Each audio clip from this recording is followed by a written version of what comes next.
তাহলে এই টাকাটা আমি এখন আলমারিতে রেখে দিচ্ছি। তোমার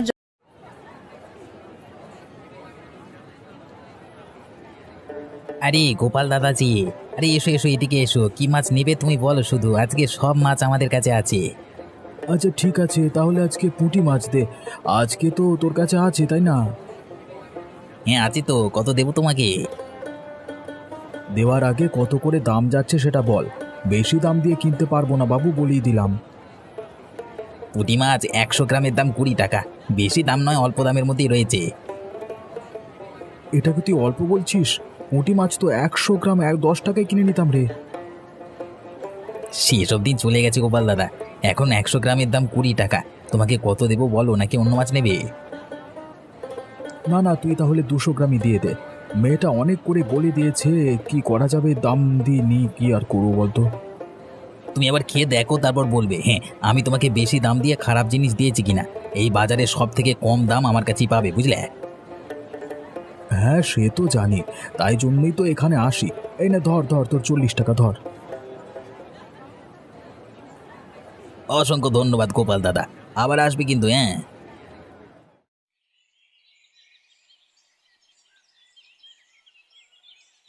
নে নে, ভালো করে পড়।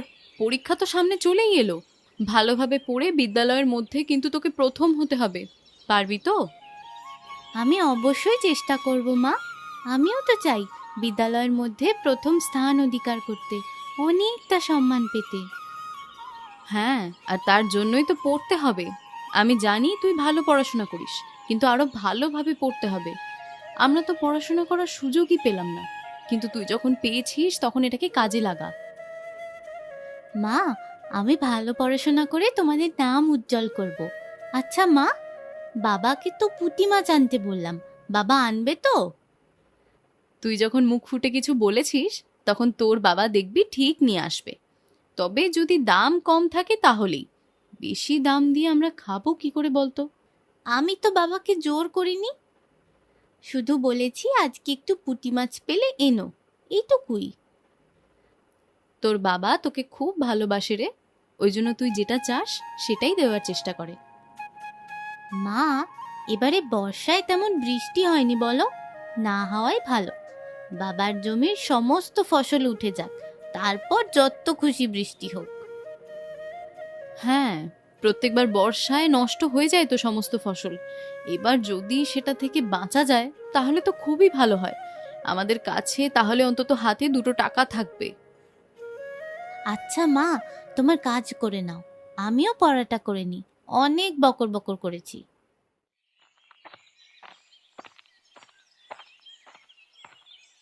কিরে বন্ধু, অফিস চললি নাকি?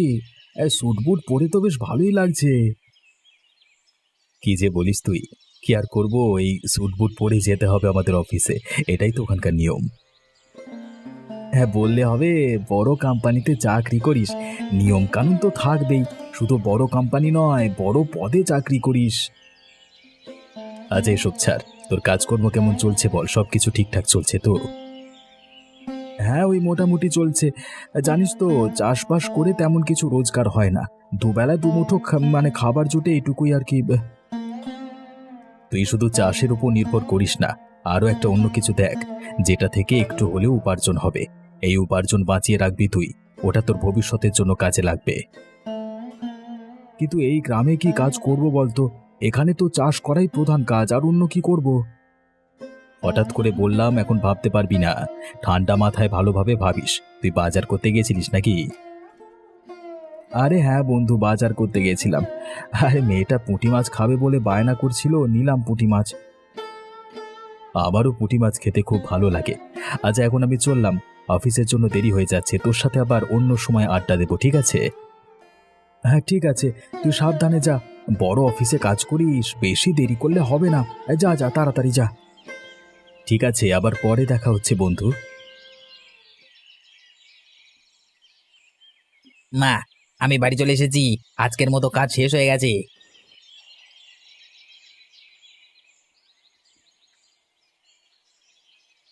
এই রোদে অনেকটা খাটাখাটনি করে এসেছিস বাবা। এই নে, এক গ্লাস জল খা, প্রাণটা জুড়োবে। এমনিতেই তো আবহাওয়া ঠান্ডা, এই কলিজা ঠান্ডায় আছে, তুমি এখন এত ভালোবেসে এনেছো দাও।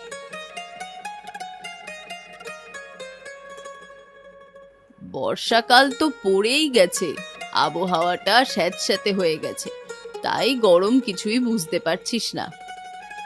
মা তুমি লেবুর শরবত করে দিয়েছো, হ্যাঁ আমাকে বলনি, তাহলে তো এত কথা বলতাম না, সঙ্গে সঙ্গে খেয়ে নিতাম। খাওয়া হয়ে গেছে তো, তোকে অবাক করে দেওয়ার জন্যই আমি এরকমটা করেছিলাম, বুঝলি? মা এই টাকাটা রাখো, হ্যাঁ এটা হচ্ছে আমার আজকের উপার্জন। তোমার যত যেমন লাগবে খরচা করো, বাকিটা বাঁচিয়ে রেখো, কেমন?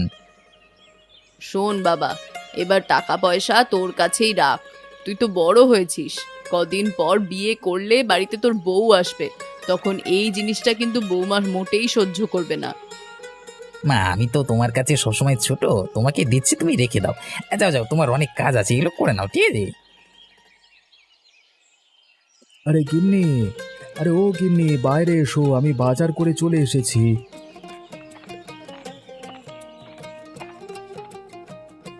ও, তুমি চলে এসেছো? আচ্ছা, বাজারের ব্যাগটা দাও দেখি, আমি ভেতরে নিয়ে যাই। বাবা বাবা, আজকে কি বাজার করে আনলে গো? হ্যাঁ, তুই যেটা বলেছিলিস সেটা এনেছি রে মা, পুঁটি মাছ। তোর মাকে এবার তোর পছন্দের রান্নাটা করতে বলিস, খুশি হয়েছিস তো? হ্যাঁ বাবা, আমি খুব খুশি হয়েছি। মা, তুমি তাহলে পুঁটি মাছের ঝোল রান্না করো, আমার খেতে খুব ভালো লাগে। হ্যাঁ গিন্নি, মেঘা যখন বলছে তাহলে ওটাই করো। পুঁটি মাছের ঝাল আমারও বেশ ভালো লাগে, ভেবেই কেমন জিভে পানি চলে আসে। আচ্ছা আচ্ছা, তোমাদের পছন্দের রান্নাই হবে। আমি এখন বরং ভেতরে যাই, রান্নার জোগাড় যন্ত্র করতে হবে তো।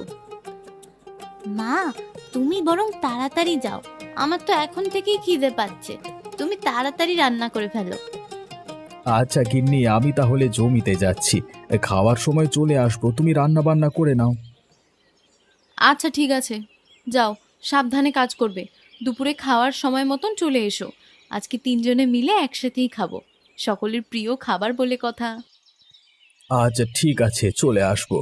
মেঘা, তুই মায়ের হাতে হাতে একটু সাহায্য করে দিস, তোমায় মানে একা পারবে না তোর মা। ওটা তোমায় বলতে হবে না বাবা, আমি ঠিক করে দেবো, তুমি নিশ্চিন্তে যাও। আচ্ছা আচ্ছা, আমি আসছি।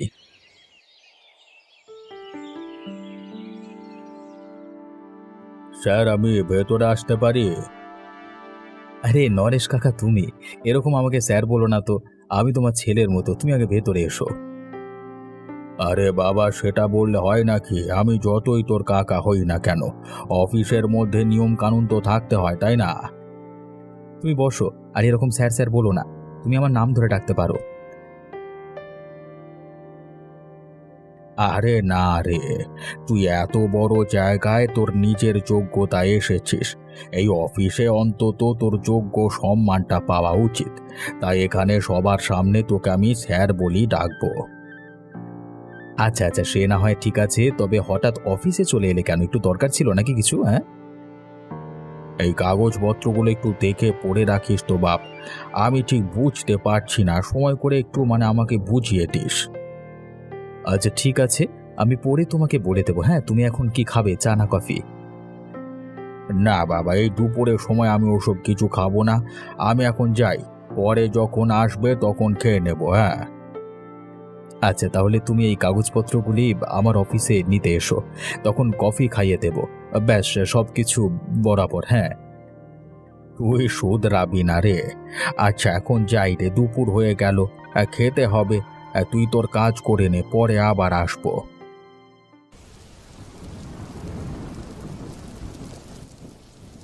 আচ্ছা গিন্নি, এই চাষবাসের পাশাপাশি অন্য কিছু একটা হালকা কাজ করা যায় কিনা বলো তো? আবার কি কাজ করবে গো? মানে হঠাৎ এরকম ইচ্ছা জাগলো কেন? আরে না না, তেমন কিছু নয়, আজকে নরেন্দ্রর সাথে দেখা হয়েছিল, বাজারের সব কিছুর দাম বাড়ছে তো, ওই জন্য বলল রোজগারের পথ বাড়াতে হবে, ও বলছিল এর পাশাপাশি অন্য কিছু একটা করতে। বেশ, তাহলে ভাবো কি করবে। আচ্ছা, আজকে পুঁটি মাছের ঝালটা কেমন হয়েছে গো? হ্যাঁ গো, খুব সুন্দর খেতে হয়েছে। মা, তুমি কি বললে? পুঁটি মাছ? বাবা, আমার মাথায় না একটা বুদ্ধি এসেছে। তোর মাথায় আবার কি বুদ্ধি এলো শুনি, বল দেখি। আমি বইতে পড়েছিলাম চাষবাসের পাশাপাশি চাষের জমিতে পুঁটি মাছও চাষ করা যায়, তাতে কিন্তু তেমন কোনো খরচ হয় না। কিভাবে বলো দেখি একটু শুনি। এই দেখো, এখনো তো জমিতে ধান ওঠেনি, জমিতে ভালো পরিমাণ জল দাঁড়িয়ে আছে। তুমি পুঁটি মাছের চারা কিনে এনে জমিতে ছেড়ে দিলে ওরা নিজে থেকেই বড় হয়ে যাবে, আর কোনো খাবারও দিতে হবে না। জমিতে থাকা নানান পোকামাকড়ই ওরা খেয়ে নেবে। দুদিক থেকেই তো আমাদের লাভ। পুঁটি মাছ খেতে খেতে তুই তো পুঁটি মাছ চাষ করবার কথা ভেবে ফেললি রে। তবে বুদ্ধিটা ভালো। এখন পুঁটি মাছ বাজারে 100 গ্রামের দাম 20 টাকা, এটাই করব। দেখলি তো মা, তুই ভালোভাবে পড়াশোনা করছিস বলেই আজকে বাবার সাহায্য করতে পারলি। এরকম ভাবেই তুই তোর পড়াশোনাটা চালিয়ে যা। আর তুমি এই কাজটা বরং কাল থেকেই শুরু করে দাও। জি, শুভ কাজে দেরি করতে নেই। আর কিছু করতে হবে না, এবার শুধু পুঁটি মাছগুলোকে এই জমিতে ছেড়ে দিলেই হয়ে যাবে। আরে মেয়েটা তো ওরকম ভাবেই বললো, আর দাঁড়িয়ে থেকে কাজ নেই, আস্তে আস্তে সমস্ত এই পুঁটি মাছগুলো ছেড়ে দিই।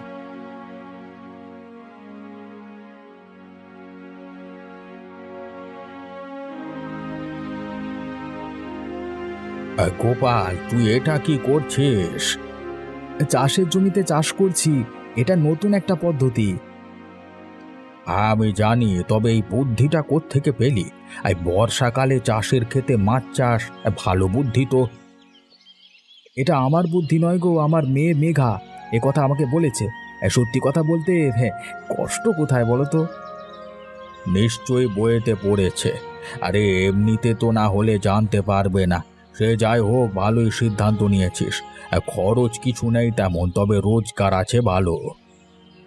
কাকা, ওই জন্যই তো করছি। এখন সবকিছুর যা দাম বেড়ে চলেছে, রোজগার না বাড়ালে পরে খুব সমস্যায় পড়বো। তা তুমি হাঁটতে বেরিয়েছো নাকি? হ্যাঁ রে, এটা তো আমার রোজের সকালের কাজ। আর বৈদ্য বলে দিয়েছে প্রত্যেক দিন হাঁটতেই হবে, তাই হাঁটতে আসি। আচ্ছা ঠিক আছে, তুই তোর কাজ কর রে, আমি এখন যাই। আচ্ছা কাকা, তুমি হাঁটাহাঁটি সেরে নাও। কালু, আমাকে রুই মাছটা দে তো, দেখে মনে হচ্ছে খুব ভালো হবে। হ্যাঁ দাদা, এই মাছটি নিয়ে যান, খুব ভালো হবে। আবার দেখুন না, বৃষ্টিটা কেমন শুরু হয়ে গেল। সকালের দিকে বেশ আকাশটা পরিষ্কার ছিল। হ্যাঁ রে, ভাগ্যিস ছাতাটা নিয়ে এসেছিলাম, নাহলে তো পুরো ভিজে যেতাম। বলছি, ওই রুই মাছটা কত দাম রে? বেশি নয় দাদা, মাত্র 100 টাকা। কত বড় মাছটি সেটা দেখুন, একদম অতি অল্প মূল্য। না না, তুই এটা অনেক বেশি দাম বলছিস। আমি তোকে 90 টাকা দিচ্ছি, তুই মাছটা আমার ব্যাগে পুরে দে। আচ্ছা তাই দেন, না কি আর বলবো, আপনারা আমাদের রোজকার খরিদ্দার। কই ব্যাগটা বাড়িয়ে দিন, আমি ঢুকিয়ে দিচ্ছি। এ কালু, তুই জানিস আমাদের গ্রামের চাষি ভাই গোপাল আমার বন্ধু, ও চাষবাসের পাশাপাশি তার জমিতে পুঁটি মাছের চাষ করছে। বড় হলে তুই ওর কাছ থেকে মাছ নিতে পারিস, অল্প দামে পাবি। চাষের জমিতে আবার মাছ চাষ করা যায় নাকি? হ্যাঁ যায়, এটা একটা পদ্ধতি। যত দিন যাচ্ছে তত নতুন নতুন পদ্ধতি বের হচ্ছে, বুঝলি? এগুলো এখনকার বইয়ে খুব ভালোভাবে লেখা আছে। তাহলে আমি কি করে জানবো দাদা, আমি তো পড়াশোনা করতেই পারিনি। অল্প বয়সেই তো বাবা মারা গেলেন, তাই তারপর। আমি সবই জানি। আচ্ছা এনে ধর তোর টাকা, আমি এলাম এখন। হ্যাঁ, আমার অফিস যেতে দেরি হয়ে যাবে না হলে। আবার আসবে দাদা?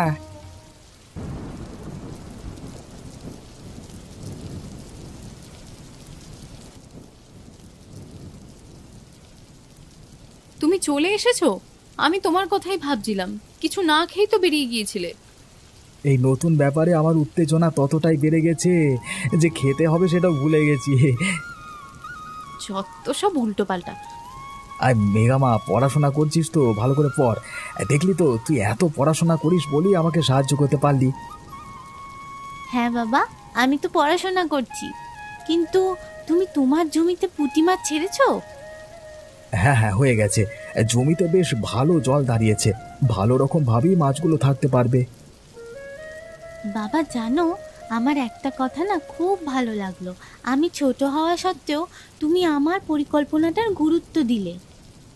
ছোট বড় দেখে কিছু হয় না রে, পরামর্শদাতাকে সকলেরই সমান চোখে দেখা উচিত। পরামর্শ তো পরামর্শই হয়, তাই না? বুঝলাম। তা তোমার সমস্ত কাজ শেষ হয়ে গেছে তো? হ্যাঁ গো, হয়ে গেছে। এবার বসে বসে বৃষ্টিতে চা খেতে খুব সুন্দর লাগছে। মেঘামা তুই পর, আর তুমি চুপ করো তো, ওর পড়ার ক্ষতি হচ্ছে। চলো আমরা ভেতরে গিয়ে কথা বলি। মেঘামা তুই পর কেমন।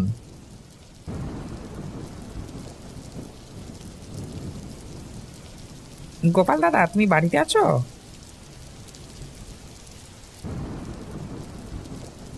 আরে কালু, তুই এখানে এমন সময়, বল কি দরকার। শুনলাম নাকি তুমি তোমার চাষের ক্ষেতে এক পুঁটি মাছ চাষ করেছো, এটা কি সত্যি? হ্যাঁ রে, এটা একদম ঠিক কথা। ঠিকই শুনেছিস তুই, কিন্তু কেন বলতো। বলছি তোমার মাছগুলো বড় হয়ে গেলে আমাকে বিক্রি করবে, তাহলে তোমার সমস্ত পুঁটি মাছ আমি কিনে নেব। হ্যাঁ, বিক্রি করবার জন্যই তো চাষ করছি। অবশ্যই করব, তবে কত দাম দিবি বল। 100 গ্রাম পুঁটি মাছের জন্য 12 টাকা দেবো, তুমি সমস্ত পুঁটি মাছ আমাকে দিয়ে দেবে। আমার কাছে সব খবর আছে। পাইকারি বিক্রি হয় 100 গ্রামে 15 টাকা দিয়ে। 15 টাকাই দিতে হবে কিন্তু। হ্যাঁ, প্রথমবার তো তাই একটু কম দিচ্ছিলাম। আচ্ছা ঠিক আছে, তাই 15 টাকাই দেবো। এক পুঁটি মাছের বাজার এখন টান আছে, হ্যাঁ সব বিক্রি হয়ে যাবে। এই নাও, 2000 টাকা আছে, আগে থেকে দিয়ে বউনি করে রাখলাম। হ্যাঁ আচ্ছা ঠিক আছে, আমার সমস্ত পুঁটি মাছ আমি তোকেই বিক্রি করব। আচ্ছা ঠিক আছে, আমি তাহলে চলি এখন, কেমন?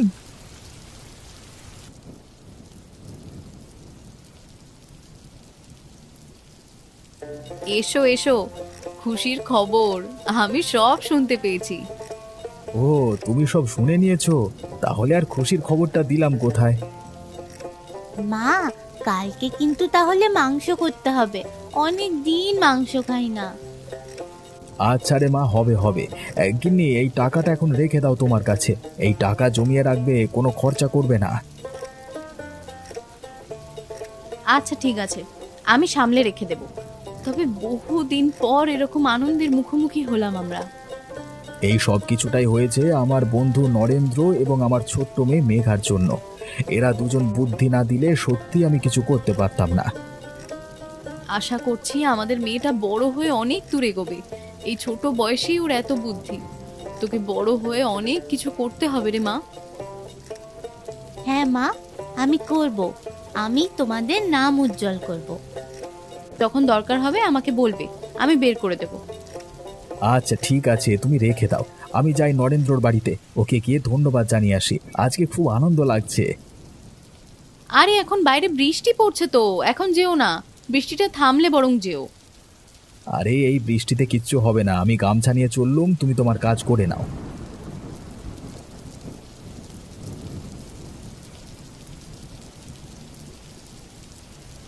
আরে কি ব্যাপার, আজকে এত খুশি খুশি লাগছে তোকে? আর তুই বাড়ি থেকে ছাতা নিয়ে বেরোসনি, বৃষ্টিতে ভিজছিস। আরে ওসব কথা এখন ছাড়, তুই আমার কথাটাকে শোন। তুই যে বলেছিলি সে চাষের পাশাপাশি অন্য একটা রোজগার করবার কথা ভাবতে, আমি ভেবেছি সফল হয়েছি, বুঝলি। হ্যাঁ, আমি শুনেছিলাম তুই নাকি চাষের জমিতে পুঁটি মাছ চাষ করেছিস। তবে সফলতা পেয়ে গেলি এরই মধ্যে, সেটা কি করে বুঝলাম না তো। আজকে কালু আমাদের বাড়িতে এসেছিল, আমার সব পুঁটি মাছ কিনে নেবে বলেছে, কিছু টাকাও দিয়ে গেছে। তাই বলছি আমি সফলতা পেয়েছি। বাবা বাবা, খুব ভালো। আজকে আমাকে একটা কথা বলতো, এই পদ্ধতিটা তো বেশ মানে কেউ জানে না বেশি কেউ, তবে তুই কোত্থেকে জানলি? আমিও জানতাম না রে, আমার মেঘামা আমাকে এই পরামর্শ দিয়েছে। তাই জন্য আমি চাষের পাশাপাশি পুঁটি মাছেরও চাষ করতে পেরেছি। মেঘা বইতে কোথাও একটা পড়েছিল, সেটাই আমাকে বলল। গোপাল, সত্যি আমি তোকে সম্মান জানাচ্ছি। অনেক তো ছোটদের কথায় কোনো পাত্তাই দেয় না অনেকে। তবে তুই তোর মেয়ের কথা শুনে এই চাষ করলি, দেখ সফলতাও পেয়ে গেলি। বন্ধু, আমি মনে করি পরামর্শদাতা ছোট হোক কিংবা বড় হোক, সেটা নিয়ে কোনো কিছু যায় আসে না। দেখতে হবে সে পরামর্শটা কেমন দিচ্ছে, ভালো নাকি খারাপ। একদম ঠিক কথা বলেছিস। এই মনোভাব নিয়েই তুই থাকিস, একদিন অনেক বড় হবি। আচ্ছা আমি এখন যাই, বুঝলি, এমনিতেই অফিসের জন্য দেরি হয়ে গেছে। আচ্ছা ঠিক আছে, তুই যা। একদিন আসিস আমাদের বাড়িতে, খাওয়া দাওয়া করে যাবি। আর তুই বলেছিস বলি আমি অন্য আরও একটা রোজগারের পথ ভেবেছিলাম, সাফল্য পেয়েছি। তাই দাওয়াতটা আমার তরফ থেকেই রইল, কেমন? একদম অবশ্যই যাব। তবে বেশি কিছু খাবো না, পুঁটি মাছ খাবো, তোর চাষ করা পুঁটি মাছ, বুঝলি। আচ্ছা আচ্ছা, তাই হবে।